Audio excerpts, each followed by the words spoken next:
بسم الله الرحمن الرحيم. قال الله تبارك وتعالى في القرآن الكريم: أعوذ بالله من الشيطان الرجيم. بسم الله الرحمن الرحيم. ربنا إني أسكنت من ذريتي بواد غير ذي زرع عند بيتك المحرم إلى آخره.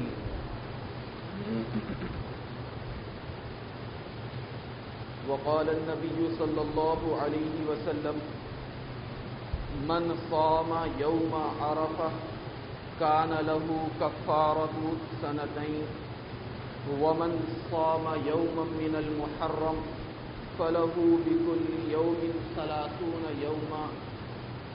وقال النبي صلى الله عليه وسلم: أفضل الصيام بعد رمضان شهر الله المحرم، أو كما قال عليه الصلاة والسلام.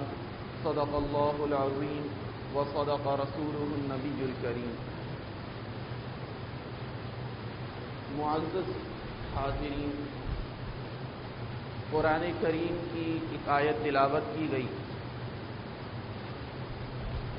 اس آیت کریمہ کا مفہوم یہ ہے کہ حضرت ابراہیم علیہ الصلاۃ والسلام نے جب اپنی اہلیہ محترمہ اور اپنے صاحبزادے حضرت اسماعیل اور حضرت ہاجرہ علیہ الصلاۃ والسلام کو خانہ کعبہ کے قریب چھوڑا تھا اللہ تعالیٰ کے حکم سے، تو اس وقت انہوں نے دعا کی تھی کہ اے میرے رب، میں اپنے اہل خانہ کو، اپنی بیوی بچے کو ایک ایسی جگہ پر چھوڑ کر جا رہا ہوں جو آپ کے گھر کے قریب ہے، بیت محرم کے قریب ہے. لفظ یہ ہے عند بیتک المحرم، بیت محرم کے قریب ہے، جو جگہ بالکل بیابان ہے اور وہاں کوئی کھیتی نہیں ہوتی، کوئی باغ نہیں، کوئی درخت نہیں، ایسی جگہ ہے. باقی اور ذکر ہے. اس آیت کریمہ کی روشنی اور حوالے سے بتلانا یہ ہے کہ یہ جو مہینہ چل رہا ہے یہ مہینہ محرم کا ہے. گزشتہ ہفتے یہ بات ذکر کی گئی تھی کہ محرم کے متعدد معنی، ایک سے زیادہ معنی ہے. ان میں سے ایک معنی ہے قابل احترام، محترم، باعظمت، یہ ایک معنی ہے. لہذا یہ مہینہ باعظمت ہے، محترم ہے، احترام والا ہے. اس کی دلیل یہ آیت کریمہ کہ اس آیت کریمہ میں اللہ تعالیٰ نے بیت محرم فرمایا ہے، اور وہاں پر بھی محرم کے معنی یہی ہے کہ میں آپ کے گھر کے قریب چھوڑ کر جا رہا ہوں، خانہ کعبہ کے قریب، جو خانہ کعبہ قابل احترام ہے، باعظمت ہے. یہ تو معنی ہوئے محرم کے مہینے. محرم کے مہینے کی فضیلت، دو حدیثیں پڑھی گئی. ان میں سے پہلی حدیث میں آپ صلی اللہ علیہ وسلم نے فرمایا کہ جو انسان عرفہ کے دن روزہ رکھتا ہے، 9 ذی الحجہ کا جو روزہ رکھتا ہے، تو 2 سال کے گناہ اس کے معاف کر دیے جاتے ہیں. اور جو انسان محرم کے مہینے میں روزہ رکھتا ہے، محرم کے مہینے میں روزہ رکھنے کا مطلب ہرگز یہ نہیں ہے کہ صرف 10 محرم، بلکہ پورے محرم کے مہینے میں جب بھی جو انسان روزہ رکھے گا، 1 محرم سے لے کر 30 محرم تک، تو 1 روزے کے بدلے 30 روزوں کے برابر اس کو ثواب ملے گا. یہ محرم کے مہینے کی فضیلت ہے. صرف ہم نے یہ سمجھا کہ 9 اور 10 محرم کا روزہ رکھ لو یہی فضیلت ہے، یا 10-11 کا روزہ رکھ لو بس فضیلت حاصل ہو گئی. یقیناً فضیلت حاصل ہو جائے گی، لیکن ہماری کوشش یہ ہونی چاہیے کہ ہم محرم کے مہینے میں جتنے زیادہ سے زیادہ روزے رکھ سکتے ہیں رکھیں، کیونکہ محرم کے مہینے کی فضیلت یہ ہے کہ ہر دن میں روزہ رکھنے کا ثواب 30 دن روزوں کے رکھنے کے برابر ہے. اتنا زیادہ ثواب محرم کی. اب اندازہ لگائیں کتنا محترم یہ مہینہ ہے. قرآن پاک نے خاص طور پر اس مہینے کا ذکر فرمایا، ان عدت الشہور عند اللہ 12 شہرا الی آخر. اسی طرح ایک دوسری حدیث شریف جو پڑھی گئی اس میں آپ صلی اللہ علیہ وسلم کا ارشاد ہے کہ رمضان کے بعد 12 مہینے ہیں، تو 12 مہینوں میں سب سے افضل مہینہ رمضان کا ہے، اور رمضان کے بعد سب سے محترم، سب سے افضل مہینہ وہ محرم کا ہے، ماہ محرم جو چل رہا ہے۔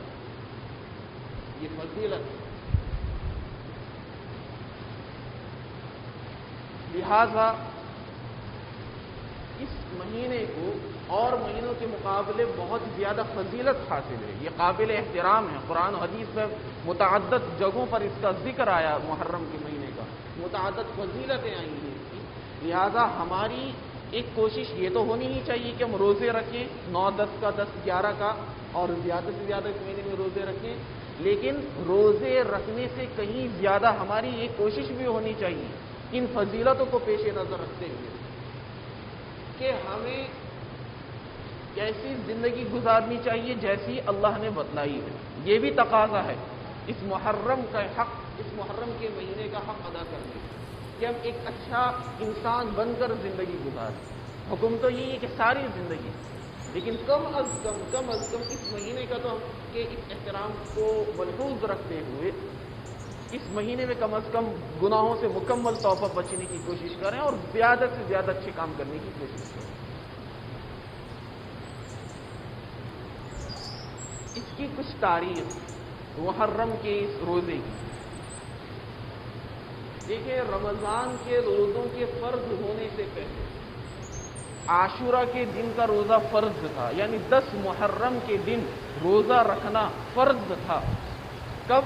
رمضان کے روزوں کے فرض ہونے سے پہلے اس دن روزہ رکھنا فرض تھا، لیکن جب آپ صلی اللہ علیہ وسلم نے ہجرت فرمائی مکہ سے مدینہ منورہ، اور ہجرت کے دوسرے سال تقریباً 1.5 سال کے بعد سن 2 ہجری میں رمضان کے روزے فرض ہوئے اس امت پر، تو جب رمضان کے روزے فرض کیے گئے تو محرم کا جو روزہ فرض تھا وہ حکم منسوخ ہو گیا۔ اب محرم کے دن 10 محرم کو روزہ رکھنا فرض نہیں رہا، بس سنت رہا، کیونکہ اب رمضان کے روزے فرض ہو گئے۔ چنانچہ آپ صلی اللہ علیہ وسلم ہجرت سے پہلے بھی 10 محرم کا روزہ رکھتے تھے، ہجرت کے بعد جب رمضان کے روزے فرض ہو گئے تب بھی 10 محرم کو روزہ رکھنے کا اہتمام فرماتے تھے۔ لیکن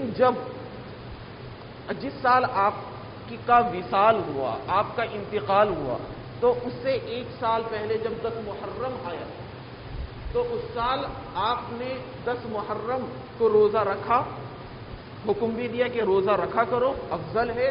ساتھ ساتھ یہ بھی فرمایا کہ دیکھو 10 محرم کے ساتھ ساتھ تم 9 کا روزہ ملا لو یا 11 کا روزہ ملا لو، 2 روزے رکھو لگاتار، 9 اور 10 کا روزہ رکھو یا 10 اور 11 کا روزہ رکھو، تاکہ اہل کتاب کے ساتھ مشابہت نہ ہو، کیونکہ اہل کتاب جو تھے یہود وہ 10 محرم کا روزہ رکھتے تھے۔ اب اگر ہم بھی صرف 10 محرم کا روزہ رکھیں تو مشابہت ہو جائے گی۔ اس مشابہت سے بچانے کے لیے آپ نے فرمایا کہ تم 2 دن کے روزے رکھو، 9 اور 10 کا یا پھر 10 اور 11 کا۔ لہذا اگر کوئی صرف 10 محرم کا روزہ رکھے، 9 کا نہ رکھے، 11 کا نہ رکھے، صرف 10 کا روزہ رکھ لیا تو روزہ تو ہو جائے گا، اس دن روزہ رکھنے کا جو ثواب اور فضیلت ہے وہ بھی مل جائے گی، لیکن صرف 10 محرم کا روزہ رکھنا مکروہ ہے، تنزیہی ہے، مکروہ ہے صرف 1 دن کا روزہ رکھنا۔ ہمیں 2 دن کا روزہ رکھنا چاہیے، 9، 10 کا، 10 یا 11 کا۔ اس دن کے تعلق سے مختلف باتیں مشہور ہیں کہ 10 محرم کو حضرت آدم علیہ السلام جنت سے دنیا میں تشریف لائے تھے، حضرت ابراہیم علیہ السلام کو جو آگ میں ڈالا گیا تھا تو 10 محرم کو وہ آگ گلزار بنا دی گئی تھی، ٹھنڈی کر دی گئی تھی۔ اس جیسے اور بہت سارے واقعات مشہور ہیں۔ سارے واقعات یہ کہنا کہ اس دن یہ واقعات پیش آئے تھے بے سند ہے، کوئی ثبوت نہیں۔ البتہ ایک واقعے کے بارے میں مستند روایت ملتی ہے کہ ہاں 10 محرم کو فرعون غرق ہوا تھا اور حضرت موسیٰ علیہ السلام نے اپنی قوم بنی اسرائیل کو اس کے ظلم سے بچایا تھا 10 محرم کو سمندر پار کیا اور 10 محرم کو فرعون اس سمندر میں غرق ہو گیا تھا. یہ والی جو واقعہ ہے یہ کچھ مستند مضبوط ہے کہ یہ واقعہ 10 محرم کو پیش آئے. باقی اور جتنے واقعات ہیں کہ جنت سے آئے تھے حضرت آدم دنیا میں اور فلاں واقعہ اس دن ہوا تھا, اس کی کوئی سند نہیں ہے, کوئی ٹھوس ثبوت اور دلیل نہیں ہے.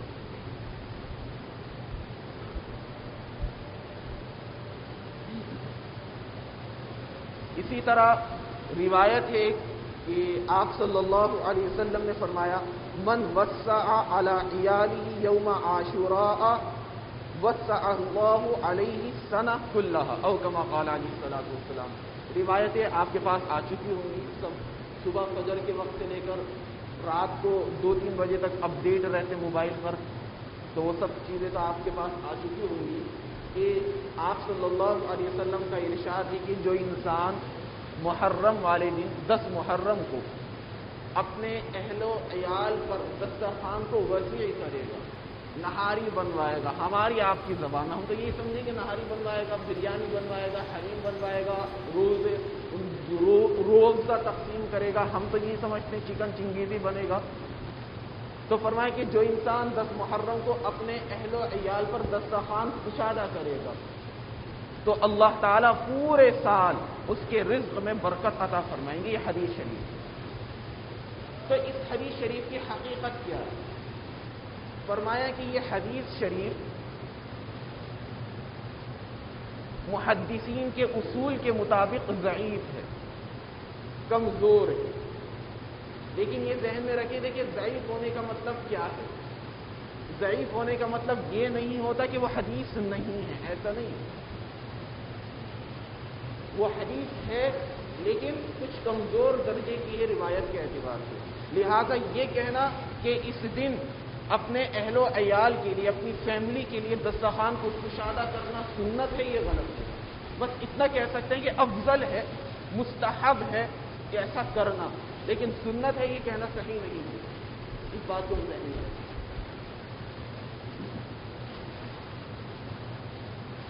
اسی طرح ہمارے ذہن میں یہ ہے کہ محرم کی جو فضیلت ہے, 10 محرم کی خصوصاً جو فضیلت ہے وہ اس لیے ہے کہ اس دن حضرت حسین رضی اللہ تعالی عنہ کی شہادت کا واقعہ پیش آیا تھا, اس لیے یہ دن محترم ہے, افضل ہے. یہ غلط ہے, یہ غلط.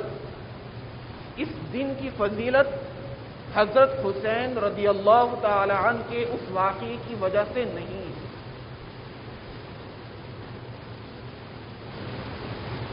کیونکہ دلیل کیا ہے؟ دلیل یہ ہے کہ حضرت حسین رضی اللہ تعالیٰ عنہ کی شہادت کا واقعہ آپ صلی اللہ علیہ وسلم کے انتقال کے تقریباً 50-60 سال کے بعد ہوئی, اور آپ صلی اللہ علیہ وسلم اپنی زندگی اس مہینے کی افضلیت بیان فرماتے تھے, اس دن کے احترام کو بتلاتے تھے. قرآن کریم میں ذکر آیا کہ یہ مہینہ محترم ہے, اس کی قدر کرو, اس دن روزہ رکھو. معلوم یہ ہوا کہ اس دن کی جو فضیلت ہے, اس مہینے کی جو فضیلت ہے وہ پہلے ہی سے تھی, اس واقعے سے نہیں ہوئی. وہ اتفاق ہے کہ حضرت حسین رضی اللہ تعالی عنہ جو نواسے رسول صلی اللہ علیہ وسلم, ان کی شہادت وہ اس محترم دن میں ہوئی. جیسے کہ کسی عام انسان کا انتقال جمعے کے دن ہو جائے تو کیا اس انسان کے انتقال کی وجہ سے جمعہ کا دن مبارک بنے گا؟ نہیں, بلکہ یہ کہا جائے گا بڑا خوش قسمت ہے یہ شخص کہ جس کا انتقال رمضان میں ہو رہا ہے یا جمعے کے دن ہو رہا ہے. ایسے ہی یہاں کہ حضرت حسین رضی اللہ تعالیٰ کا انتقال اس محترم دن میں ہوا, آپ کی شہادت کا واقعہ اس دن پیش آیا. اس شہادت کی وجہ سے یہ دن محترم نہیں بنا, ذہن میں رکھیں. اس دن ہمیں کیا کرنا چاہیے, کیا کرنا سنت ہے؟ فرمایا کہ صرف اس دن ایک کام کرنا سنت ہے, وہ ہے روزہ رکھنا. اس کے علاوہ اور کوئی عمل سنت نہیں کہ اتنی نفل پڑھیں, اتنے روزے رکھیں اور فلاں چیز بنائیں اور فلاں چیز تقسیم کریں. کچھ سنت نہیں. کچھ بنانا ہے تو اپنے گھر والوں کے لیے بنائیں, تھوڑا بہت کھائیں, مزے کریں, اور باقاعدہ انتظام کرنا, خود کا بھی روزہ اور پھر گھر کی مستورات کو مکلف بنایا جا رہا ہے کہ یہ بناؤ ان کا بھی روزہ. روزے میں تو ہمیں زیادہ سے زیادہ عبادت کرنی چاہیے اور یہ سب چیزیں بنوا کر اور پورے محلے میں تمام دور دراز کے رشتہ داروں کو تقسیم کرنا یہ پسندیدہ عمل ہے اور دنوں میں ہم تقسیم کریں.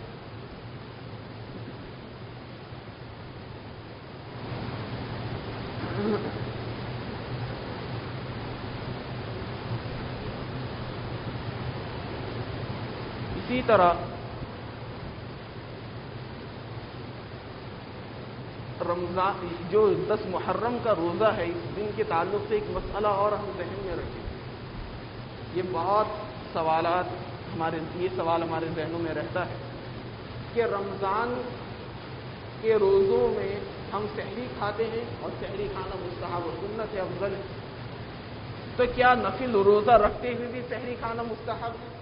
کیا جب ہم قضا روزہ رکھتے تو کیا قضا روزہ رکھنے کے لیے بھی سحری کھانا افضل ہے یا بغیر سحری کے کھا لو کچھ؟ وہ سحری کی فضیلت صرف رمضان کے روزوں کے لیے ہے یا سب روزوں کے لیے؟ جواب یہ کہ ہر روزے کے لیے سحری کھانا مستحب، چاہے وہ رمضان کے روزے ہوں، چاہے وہ 10 محرم کا روزہ ہو، چاہے وہ قضا روزہ ہو، چاہے وہ ایام بیس کے روزے ہوں، چاہے وہ پیر اور جمعرات کا روزہ ہو. ہم جب بھی روزہ رکھیں، جس نیت سے بھی روزہ رکھیں، اس روزے کے لیے سحری کا کھانا مستحب ہے. اسی طرح ہم میں سے بہت سارے روزہ رکھیں گے گھر کے اور افراد. کبھی کبھی ایسا ہوتا ہے کہ ہمارے دن میں کچھ قضا روزے ہوتے ہیں، کسی وجہ سے کوئی روزہ چھوٹ گیا، اب ہم اس کی قضا کر دیں، اب یہ دن آ گئے تو ہمارے لیے ان دنوں میں روزہ رکھنا عام دنوں کے مقابلے زیادہ آسان ہوتا ہے. ایک ماحول بنا ہوا ہوتا ہے. 9 ذی الحجہ کے 9 دن روزے رکھنا، 10 محرم کا روزہ، 15 شعبان کا روزہ رکھنا.